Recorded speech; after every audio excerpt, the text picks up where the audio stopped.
Bonjour, merci d'être avec nous pour un nouveau numéro de Dimanche en politique. Avec aujourd'hui une question, la Bourgogne doit-elle accueillir des migrants au moment où le gouvernement s'apprête à démanteler la jungle de Calais? Deux invités pour en débattre. Le député de Lyon, Guillaume Larrivé, bonjour. Bonjour. Guillaume Larrivé, vous êtes un des porte-parole du parti Les Républicains. Et le sénateur socialiste de la Nièvre, Gaëtan Gorce, bonjour. Bonjour.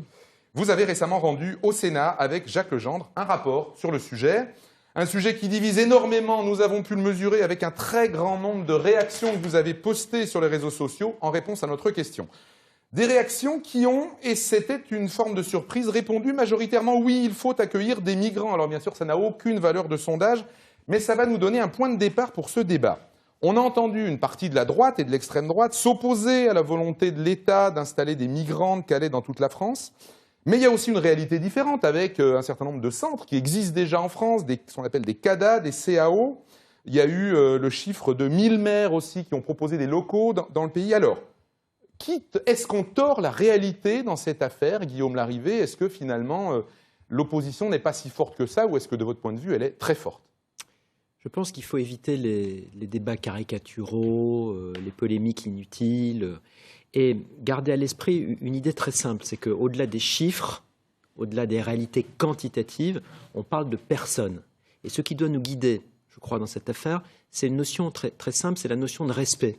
Respect de ces personnes immigrées, respect aussi de la France et des Français. Et je crois que la vraie question à se poser, c'est est-ce que la France aujourd'hui a les capacités d'accueil, les capacités d'intégration, les besoins aussi économiques pour accueillir plus ou pas plus d'immigrés, tout en restant fidèle à nos principes, et notamment nos principes d'accueil des réfugiés politiques, des personnes persécutées. C'est ça la vraie question de fond. Et ensuite, je crois que c'est une question de curseur, le respect aussi des communautés villageoises, des communes, des volontés locales, des capacités locales. Je pense qu'il faut sortir d'un débat caricatural. Région, oui, comme Laurent Wauquiez dit, je serai au soutien de tous les maires qui ne voudront pas de migrants chez eux. Est-ce qu'il n'y a pas une forme d'utilisation politique du sujet?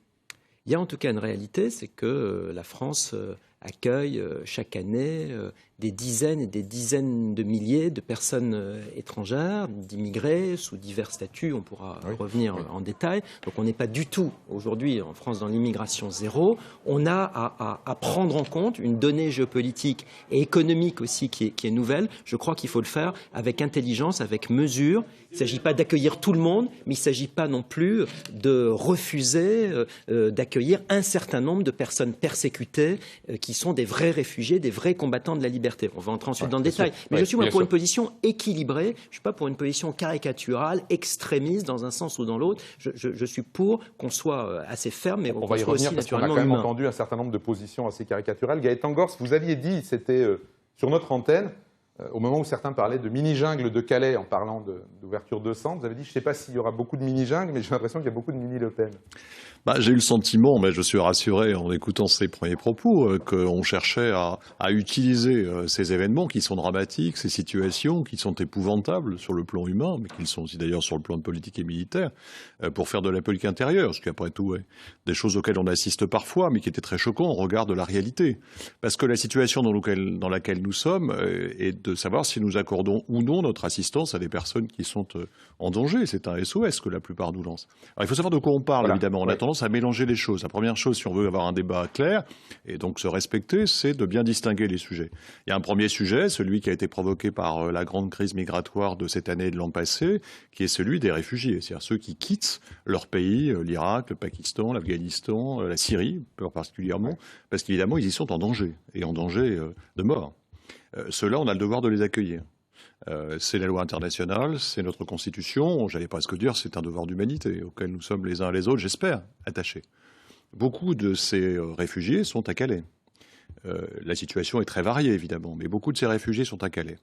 Pouvions-nous laisser à Calais les personnes dans la situation où elles se trouvent? Je suis allé personnellement à Calais, j'ai visité le camp, je ne suis pas allé avec la presse, les médias, ni un responsable politique, je me suis contenté de visiter et de rencontrer, de parler avec les personnes qui s'y trouvaient, la détresse, le désarroi, le malheur, la misère de ces personnes. Ce qu'ils ont vécu pour arriver jusque-là nécessite évidemment de la part de la République, si elle veut rester fidèle à ses valeurs. On parlait de respect, si elle veut continuer à respecter ses principes, qu'elle agisse. On ne pouvait pas laisser ces personnes dans cette situation, et donc tenter de les répartir sur le territoire français, avec toutes les difficultés que ça peut représenter, avec le respect qu'on doit évidemment aux élus et aux habitants, était une nécessité. On ne pouvait pas continuer à tolérer une situation Et pourtant, ce qu'on entend presque systématiquement, c'est on veut ouvrir un centre pour 20 personnes dans un petit village, et on va entendre tout de suite des gens dire « oui, tout le monde dit il faut respecter les êtres humains, mais pas chez nous ». Alors, je remercie Gaëtan Gors d'introduire le débat de manière en effet rationnelle. Restons sur cette question. Ces personnes dont Gaëtan Gors parlait sont-elles des réfugiés politiques au sens juridique du terme, ou sont-elles des personnes qui demandent à être reconnues comme réfugiés politiques? Il y a plus qu'une nuance, parce que la nuance, c'est quoi? C'est la différence entre des personnes qui sont des vrais combattants de la liberté, qui ont vocation à devenir des réfugiés politiques, avec une carte de séjour délivrée par la République française, un vrai accueil, et puis des personnes qui, en réalité, cherchent à détourner, cherchent en réalité à contourner nos règles. Mais quelqu'un qui parle avec sa femme et ses enfants, c'est pas un combattant, mais c'est quelqu'un qui fait la guerre. Précisément. Je me suis moi aussi rendu à 2 reprises. Une fois il y a 10 ans, il y a bien longtemps, dans le Calaisis, et puis une fois il y a quelques mois, comme vous, sans caméra, avec le directeur départemental de la police aux frontières. Vous avez là-bas, effectivement, un certain nombre de vrais réfugiés politiques. Mais vous avez aussi, en réalité, des candidats à l'immigration économique. Vous avez, par exemple, des Albanais. Vous avez des Kosovars qui ne sont pas directement menacés dans leur pays. Les Kosovars, par exemple, je rappelle cette donnée, on a des soldats français qui sont allés mourir au Kosovo pour que le Kosovo puisse devenir un État démocratique. Donc, il faut effectivement discerner. Il ne faut pas tout mélanger. Et dans ce million de personnes qui sont entrées sur le continent européen en 2015, 1 800 000 entrées irrégulières selon l'agence Frontex, mais comme il y a des doubles comptes, il y a probablement 1 200 000 personnes qui sont entrées en Europe en 2015. Vous avez effectivement des vrais réfugiés politiques, mais vous avez aussi des personnes qui ne sont pas des réfugiés et qui ont vocation à regagner leur pays d'origine si on y parvient, et il faudra bien y parvenir, parce qu'on ne peut pas non plus organiser, je voudrais m'arrêter là, on ne peut pas organiser, je crois que quelqu'un de raisonnable comme M. Gors doit en être d'accord, on ne peut pas organiser le transfert d'une partie entière de la population du Proche-Orient vers le continent européen. Ça n'aurait pas de sens. Oui, alors je crois effectivement il faut bien serrer les sujets, il faut faire aussi attention, vous l'avez dit au début, on parle d'êtres humains avant tout, avant de parler de réfugiés, de migrants économiques, on parle d'êtres humains. Et c'est toujours compliqué par rapport à ces situations d'apporter les réponses adaptées, parce que le droit n'apporte pas toutes les réponses. Quand on est face à une détresse humaine, évidemment, avant de classer les personnes, on est amené à leur porter secours, à se demander quel avenir on peut au minimum leur assurer dans les premières semaines, sur leur santé, sur la situation de leurs enfants, etc. Sur Calais, par exemple, on a effectivement des personnes qui sont issus de territoires en guerre et pour lesquels le statut de réfugié s'imposera. D'ailleurs, le nombre de demandes d'asile a augmenté en France de manière très modeste par rapport à ce qui s'est passé ailleurs. Guillaume Larrivé a cité le chiffre d'1,2 million de personnes rentrées sur le territoire européen de manière irrégulière dans le cadre de ces événements. Très peu ont choisi de s'installer en France. Ceux qui sont à Calais sont une partie de ces gens, mais aussi un certain nombre de personnes qui souhaitent se rendre en Grande-Bretagne pour des raisons économiques, c'est évident. Et le problème auquel nous nous confrontons à Calais, pour quelques milliers de personnes, mais c'est une situation de détresse, comme je l'ai dit, qui est insupportable. Et puis c'est un symbole, il y a une dimension totalement symbolique. Absolument. C'est des personnes qui souhaitent rentrer en Grande-Bretagne, qui ne le peuvent pas. Qui ne le peuvent pas parce que la Grande-Bretagne ne veut pas les accepter, parce que nous avons, nous, signé des accords, ce que je regrette, en 2004, qui font que, finalement, c'est nous qui assurons la garde de la frontière du Royaume-Uni, ce qui est quand même un peu paradoxal. Donc nous avons une responsabilité indirecte, mais une responsabilité... Donc ça ne sert à rien de démanteler la jungle de Calais. Si les accords du Touquet restent en l'état, ça va continuer. Guillaume Larrivé, c'est Nicolas Sarkozy qui avait signé les accords du Touquet. Oui, absolument. Je m'abuse. Ça a été fait en 2003 ou en 2004, et ça a eu pour conséquence, dans ces années qui sont désormais assez anciennes, une évolution très, très favorable de la situation. Très concrètement, je voudrais quand même rappeler, c'est pas pour faire de la polémique, enfin, il y a quand même des données objectives. En 2012, lorsque Nicolas Sarkozy, François Fillon, Alain Juppé quittent le pouvoir, il y a dans le Calaisis, et un peu à côté, du côté de Dunkerque, la Grande-Sainte, tout ça, il y a à peu près 1000 clandestins et ou demandeurs d'asile. Enfin, il y a à peu près 1000 personnes dans cette zone-là. Aujourd'hui, on est à 6 000, 7 000, 8 000, 9 000, ça dépend un petit peu des jours et des évaluations. Donc, on voit bien qu'il y a une explosion du phénomène. Pourquoi ? Parce que depuis, il y a eu la déstabilisation de la Syrie, il y a eu ce phénomène migratoire, il y a eu le ville commun. De rendre la frontière aux Anglais et de laisser passer les gens qui veulent aller en Angleterre. Il y a eu ce ville commun bienvenu de la chancelière allemande en 2015 qui a été quand même assez déraisonnable par son caractère improvisé. Je me suis rendu à Berlin il y a un an pour aller voir la CDU et avoir un échange avec le parti de centre-droit allemand pour comprendre pourquoi ils avaient fait ça si vite. Bon, ils l'ont fait aussi pour des questions économiques, je pense, dans leur situation, pour des questions démographiques, mais on en paye un peu les pots cassés, parce que tout ça n'a pas été réglé. Je voudrais introduire une autre idée, une idée nouvelle, mais extrêmement importante. C'est qu'il s'est passé des choses en France, hélas, en 2015. On a eu 238 morts à cause du terrorisme islamiste. En disant cela, je ne dis pas du tout, immigration égale automatiquement insécurité. Mais je dis que, et je le dis comme vice-président de la commission d'enquête antiterrorisme de l'Assemblée nationale, nous savons que parmi les auteurs des attentats de novembre 2015 en France, on a un certain nombre d'individus qui s'étaient introduits en se faisant passer pour des réfugiés. Et donc là encore, mon obsession, notre obsession à nous, ça doit être le discernement. On ne peut pas accueillir des personnes dont on n'a pas vérifié l'identité, dont on n'a pas vérifié le profil en termes de sécurité. Et un des gros problèmes qu'on a, c'est qu'en Grèce, dans les fameux hotspots, tout ça, là, il n'y a pas de contrôle policier effectif. Voilà. Vous disiez, on le laisse entendre quand même, qu'il y a un rapport entre migrants et terrorisme. Mais moi, je me réjouis que nous ayons un débat très policé. Mais malheureusement, ce qui a pu se passer au cours de ces derniers mois, et ce qui explique pour une part aussi les réactions de nos concitoyens, c'est qu'on a tenté de procéder à une assimilation très forte entre l'idée que ces réfugiés pourraient représenter une menace pour notre sécurité. Ça a pu être le cas dans des situations très particulières, et c'est lié effectivement au fait qu'ils sont entrés dans des conditions en Europe qui n'ont pas pu être vérifiées. Vous me permettez juste une remarque technique. Oui, je vous en prie. Bernard Cazeneuve, le ministre de l'Intérieur, recevait un certain nombre de députés et de sénateurs, d'ailleurs des commissions des lois, il y a quelques mois. Il nous expliquait, c'est une donnée publique, qu'il y a une véritable usine à faux papier, à vrai faux passeport en Syrie. Bien. Donc voilà, on a ce sujet quand même. C'est pas un sujet fantasmatique. Oui. On a une introduction dans ces flux de personnes qui n'ont pas d'intention heureuse. Et donc, on a le devoir, encore une fois, de discerner. Il ne s'agit pas d'assimiler tout le monde à des dangers terroristes, mais il y en a parmi eux. Voilà. Si vous en tirez la conclusion, puisqu'il y a un risque potentiel de terrorisme parmi les réfugiés, il faut donc que l'ensemble des réfugiés qui tentent de se retrouver sur le territoire français soient internés. C'est ce que propose M. Sarkozy. D'une certaine manière, s'ils ont une fiche ES.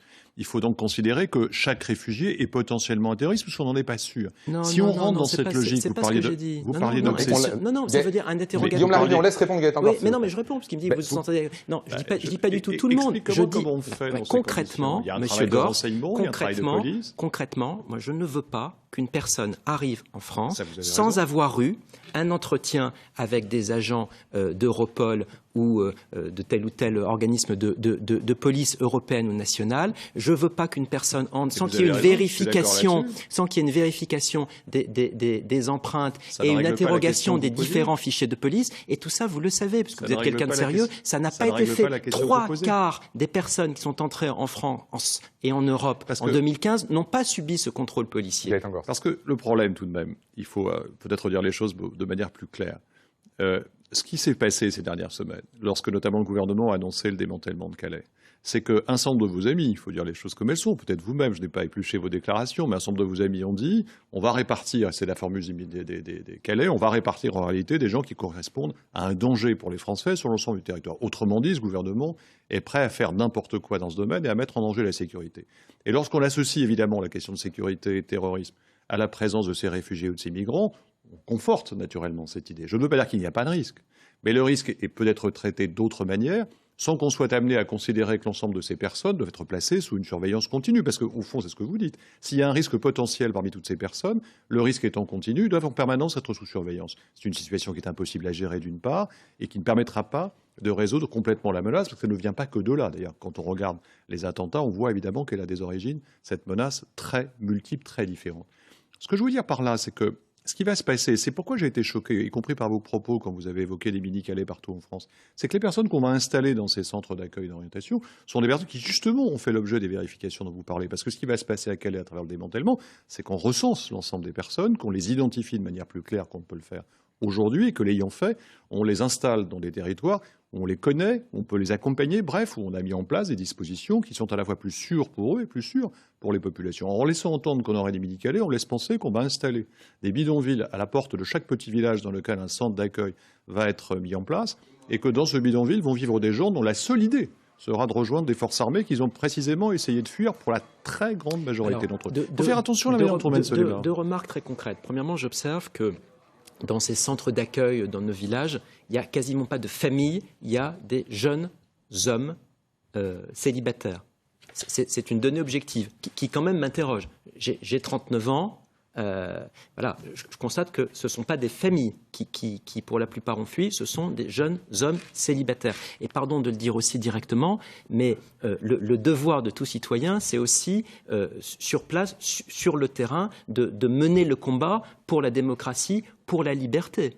Je dis ça avec une certaine solennité, mais quand même, ce ne sont pas des familles, ce ne sont pas des jeunes enfants, ce ne sont pas des femmes qui ont été accueillies, par exemple, à Saint-Bril-Vineux, à Poigny, à Sens, dans les divers centres d'accueil organisés par le préfet de Lyon. Parce que les familles sont parties ailleurs, sont en Allemagne, sont ailleurs. Parce que en France, il n'y a pas grand monde en réalité. Par rapport au flux et aux images qu'on a vues des gens qui ont pris la route des Balkans. Lilian, pour être encore plus clair, moi, j'aurais été tout à fait favorable. Il y a 6 fois plus de gens en Suède, je crois, qu'en France. J'aurais été tout à fait favorable à ce que si le conseil municipal de tel ou tel village y est favorable, si c'est bien préparé avec des associations, on accueille quelques familles. Ce que je constate, c'est que ce sont des jeunes hommes de 25, 28, 30 ans, isolés, qui ont été transférés du Calaisis vers nos campagnes. Et ce que je constate aussi, c'est que beaucoup d'entre eux sont immédiatement ou très rapidement repartis. Donc tout ça n'a objectivement quasiment aucun sens. C'est une dispersion vous vouliez poser une question, qui n'aboutit à rien. Je m'interroge sur la définition que vous en avez. D'abord, on sait qu'il y a beaucoup de familles qui sont concernées. Il suffit d'observer ce qui se passe malheureusement dans la traversée de la Méditerranée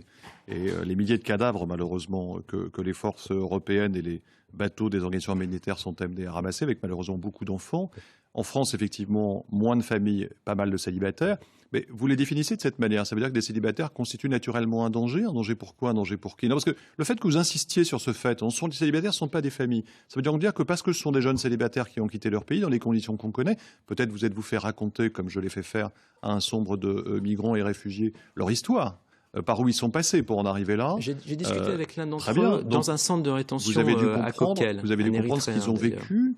Et pourquoi est-ce que le fait d'être des célibataires, les qualifier comme tels, constituerait un problème particulier? J'aimerais que vous m'expliquiez ça. Je vais vous répondre. La proximité des écoles, parce que j'ai entendu plein de choses de cette nature extrêmement la question que je me pose, vous êtes un jeune homme de 30 ans, vous avez une compagne, parfois vous avez des enfants, vous êtes dans un pays qui est frappé par la guerre. Qu'est-ce que vous faites?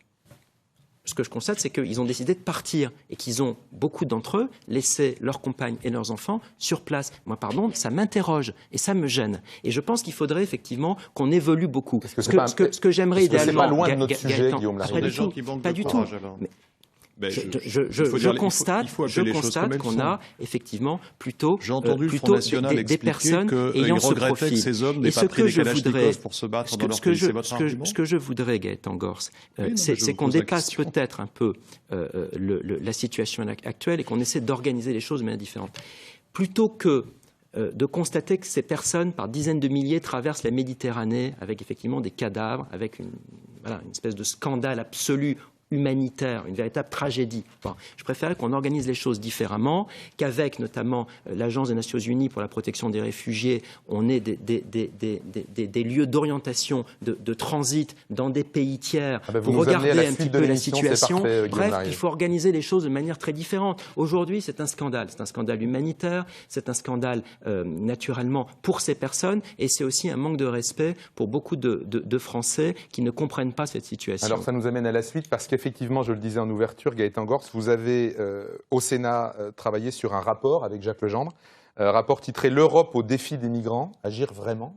Donc vous allez nous dire si vous considérez qu'elle a vraiment agi, l'Europe. Mais effectivement, je rebondis tout de suite, je fais le lien avec ce que vous disiez, Guillaume Larrivé, vous faites cette proposition de centre qui gérerait l'arrivée des gens dans leur pays.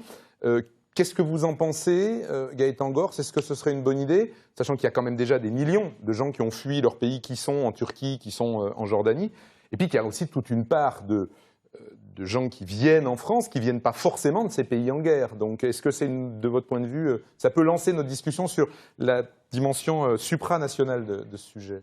Oui, je crois qu'il faut effectivement tenter de réfléchir aux solutions sur les problèmes qui sont à venir, même s'il faut éviter effectivement d'exploiter de manière parfois un peu odieuse la situation que nous connaissons. On aura compris que vous n'êtes pas d'accord. La crise migratoire qu'on vient d'affronter, et qui va peut-être d'ailleurs rebondir, on voit bien que la situation en Syrie ne s'améliore pas, en Irak. Cette crise a révélé deux choses. La première, c'est la faiblesse des dispositifs dont nous pouvions disposer face à des mouvements de cette importance. La réflexion a été engagée sur Schengen, elle a été engagée sur les règles relatives à l'asile, elle a été engagée sur le rôle d'une police extérieure qui pourrait venir en renfort des polices nationales aux frontières de Schengen, c'est notamment Frontex. Toutes ces questions ont été soulevées. Elle a aussi montré une deuxième chose, c'est que nous étions, à travers cette crise migratoire, confrontés à un mouvement de population régulier, dont la crise a été, d'une certaine manière, l'acné, c'est-à-dire que ça a monté évidemment à un niveau extrêmement important. On était en moyenne à 200 000 irréguliers par an. Avant la crise, on a été à plus d'1 million l'année prochaine et on sera sur des chiffres relativement importants cette année, même s'il y a évidemment un tarissement du mouvement depuis l'accord avec la Turquie. Ça a révélé que nous étions effectivement confrontés à une évolution régulière des mouvements de population auxquels il faut réfléchir. Et le constat que nous avons fait dans ce rapport, c'est que, à la fois les outils existants, ceux que j'évoquais tout à l'heure, Schengen, etc., étaient aujourd'hui un peu inadaptés et qu'il fallait faire évoluer, mais que surtout, nous avions mené une réflexion et définir une stratégie à l'échelle européenne pour construire avec les pays d'origine des politiques qui permettent à la fois d'organiser le développement de ces pays et des solutions économiques qui sont aujourd'hui très loin d'être envisageables à court terme pour ces territoires, avec une croissance démographique importante et au contraire une situation économique qui reste extrêmement difficile, et puis pour organiser aussi pour une part l'accueil de ces populations dans des conditions qui soient organisées, c'est-à-dire qui n'obligent pas à passer par les circuits, les trafics que l'on connaît aujourd'hui et qui mettent en danger Guillaume Larrivé parlait de ce qu'on appelle les personnes. hotspots, c'est-à-dire les points d'arrivée des gens qui fuient leur pays.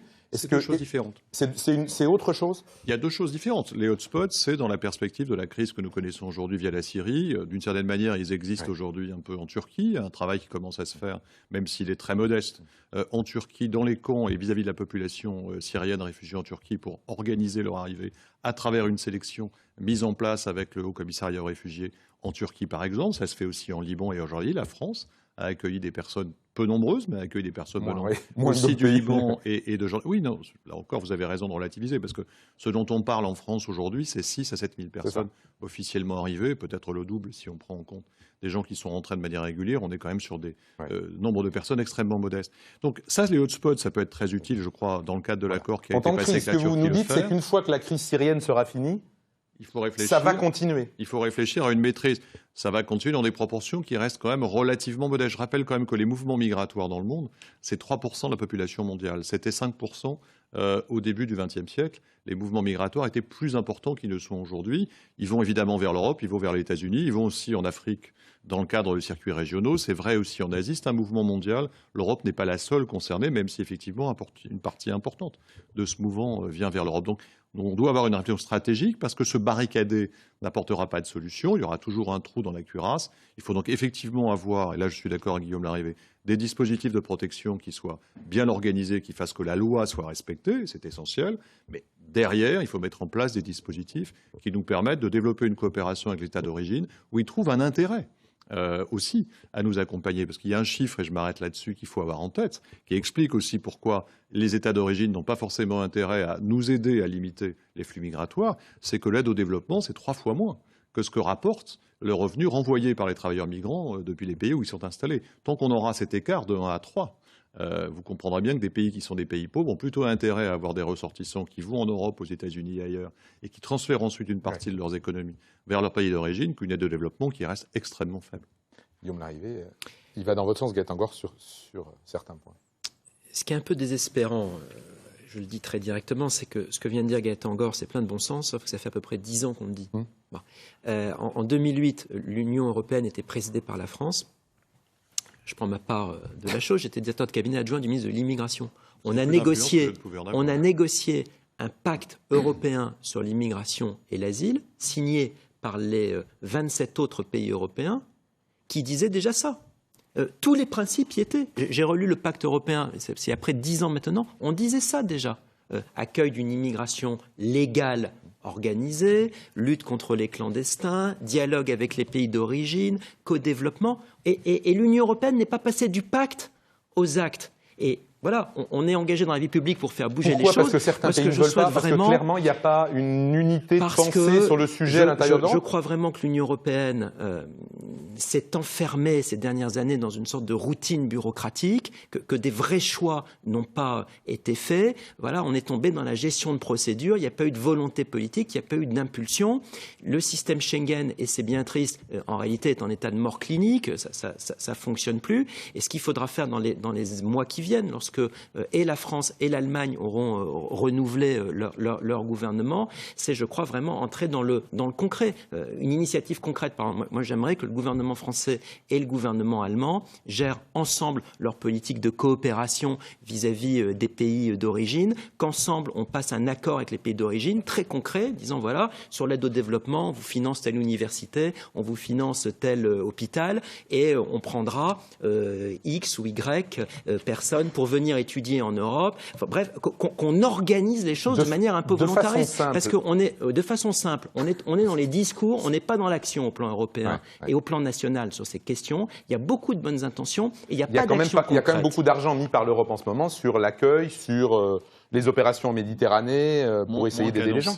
Le problème, d'une certaine manière, et c'est ce que dit Guillaume Larrivé, même si on pourrait nuancer son propos, c'est qu'effectivement, la volonté politique fait défaut. Tous les arguments que j'ai développés là, d'ailleurs, le rapport s'appelle « Agir vraiment ». Voilà. L'Europe a mis sur la table... J'avais prévu de vous demander pourquoi, parce qu'on n'a pas agi jusque-là. L'Europe a mis sur la table tous les éléments contraignants, les éléments d'intervention humanitaire, les éléments financiers, l'évolution des réglementations. Le problème, c'est qu'elle se heurte à des États, parce que l'Europe, elle a une volonté qui est faite uniquement de l'addition de la volonté des États membres. Elle se heurte à des États qui, pour une part, ne veulent pas avancer dans ces domaines.